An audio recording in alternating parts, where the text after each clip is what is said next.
শুভেন্দু অধিকারী আবার বিস্ফোরক মন্তব্য করলেন। কিরকম মন্তব্য করলেন? এবার বামেদেরকে আক্রমণ করলেন, আর যেমন তেমন আক্রমণ নয়, একেবারে চোখে আঙ্গুল দিয়ে দেখিয়ে দিলেন যে কি হতে পারে তাদের সঙ্গে এবং কি হওয়া উচিত। আর শুধু এখানেই শেষ নয়, বকলমে তিনি রাজ্যের মুখ্যমন্ত্রী মমতা বন্দ্যোপাধ্যায়কেও নাম না করে কিন্তু টেনে নিয়ে এসেছেন। কিরকম ভাবে? হলদিয়াতে এদিন একটি মিছিল আয়োজন করা হয়েছিল। সেই মিছিল কেন আয়োজন করা হয়েছিল? কারণ সেখানে এবার ভারতীয় সেনার এই যে বিপুল পরিমাণে যে জয়, ভারতীয় সেনা যেভাবে পাকিস্তানের বিরুদ্ধে লড়ে ভারতের মাটিকে শক্তিশালী রেখেছে, অক্ষুণ্ণ রেখেছে, তার জন্যই একটা তাদেরকে স্যালিউট জানিয়ে একটা মিছিলের আয়োজন করা হয়েছিল। আর সেই মিছিল থেকেই এবার বেনজির আক্রমণ করলেন শুভেন্দু অধিকারী। এদের বাবা ঠাকুরদারা সব চীনে টিনে ভিয়েতনামে থাকে, এরা কেউ ভারতীয় নয়, ভারত প্রেমী নয়। যখনই ভারতবর্ষ এই ধরনের সংগ্রামে অবতীর্ণ হয়েছে ভারত সরকার বা ভারতীয় আর্মি, তখন এদের মাথায় কার্ল মার্কস, লেনিন, হোচিমিন, মাও সেতুং এরা তখনই কিলবিল করে জেগে ওঠে। এরা গোমতী থেকে গোদাবরী আলাদা ভারতবর্ষ চায়, ভারতবর্ষের সংবিধান মানে না। এরা স্বামী বিবেকানন্দের মূর্তি চীনে বসাতে দেয় না। বিষয়টা এখানেই শেষ নয়, কারণ এখানেই প্রসঙ্গটা ঘুরে যাচ্ছে। একদিকে যেরকম পাকিস্তানের বিরুদ্ধে বারংবার তিনি মন্তব্য করেছেন, আক্রমণ শানিয়েছেন, আর এবার আরেকটা আক্রমণ করলেন বামেদের নাম না করে।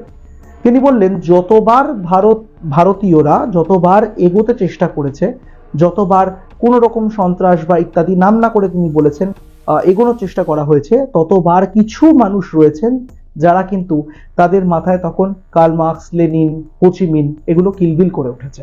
আর সেই প্রসঙ্গটাতেই এবার একেবারে সরাসরি বামেদেরকে খোঁচা দিতে ছাড়েননি শুভেন্দু অধিকারী। কি বলেছেন আরেকবার আপনাদের দেখাবো, তারপর বাকি আলোচনায় আসবো। দেখুন, এরা নেতাজিকে তোজর কুকুর বলে, এরা রবীন্দ্রনাথ ঠাকুরকে বুর্জুয়া কবি বলে। কোন রাজ্যে বেরোতে পারে না বিজেপি আছে বলে, এই রাজ্যে এদের বন্ধু মমতা আছে বলে এরা মিছিল করতে পারে।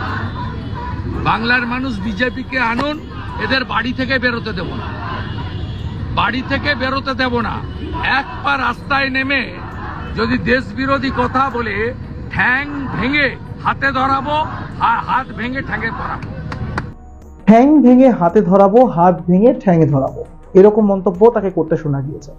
আর এই প্রসঙ্গেই তিনি এটাও বলেছেন যে আগামী দিনে বহু জায়গাতে দেখা গিয়েছে, মানে ভারতবর্ষের যে কোনো প্রান্তে এরা রাস্তায় বেরোতে পারে না, তার কারণ বিভিন্ন জায়গাতে সমর্থন রয়েছে বিজেপির সরকার রয়েছে, আর বিজেপির সরকার থাকলে এই ধরনের বিষয়গুলো সামনে আসে না। ফলে বোঝানোর চেষ্টা করা হচ্ছে, এই প্রশ্নটা উঠতে পারে যে তাহলে কি যে সকল রাজ্যে বিজেপি রয়েছে সেই সব জায়গাতে বামেরা একেবারেই অ্যাক্টিভ নয়? আর কেন আপনাদেরকে ভিডিওর শুরুতেই বলেছিলাম যে মমতা বন্দ্যোপাধ্যায়ের নামটা না করেও তিনি টেনে নিয়ে এসেছেন, তার একটা বড় কারণ হচ্ছে এই ক্ষেত্রে রাজ্যে তৃণমূল কংগ্রেসের সরকার রয়েছে।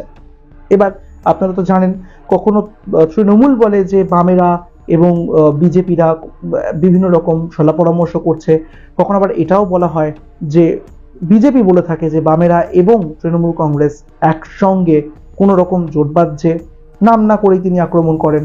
আবার বিভিন্ন রকম এরকম মন্তব্য শোনা যায় একাধিকবার। আর এই সব কিছুর মধ্যে এই প্রশ্নটাই উঠে এলো, তাহলে একেবারে প্রকাশ্যে কি 2026-এর নির্বাচনের প্রচার শুরু হয়ে গেল? মানে পহেলগামের যে অ্যাটাক, সেই অ্যাটাকের পরে ভারতীয় সেনা যেভাবে লড়াই করেছে, ভারত সরকার যেভাবে লড়াই করেছে, আজকে যেই পরিস্থিতিতে এসে ভারত দাঁড়িয়েছে, এই সব কিছুর পিছনে তাহলে কি সেই মিছিল থেকেই একটা প্রচার পর্ব শুরু হয়ে যাচ্ছে বিজেপি? সেই প্রশ্নটা কিন্তু একেবারেই ফেলে দেওয়া যায় না। অন্তত আজকে নাম না করে মমতা বন্দ্যোপাধ্যায় এবং বামেদেরকে সরাসরি বিভিন্নভাবে আক্রমণ করতে ছাড়েননি শুভেন্দু অধিকারী। এই ভিডিওটা আপনাদের কেমন লাগলো আমাদেরকে অবশ্যই কমেন্ট করে জানাতে ভুলবেন না। পাশাপাশি ভিডিওটি ভালো লেগে থাকলে লাইক করবেন, শেয়ার করবেন বাকিদের সঙ্গে, সাবস্ক্রাইব করতে ভুলবেন না আমাদের ইউটিউব চ্যানেল এক ঝলকে মিডিয়া।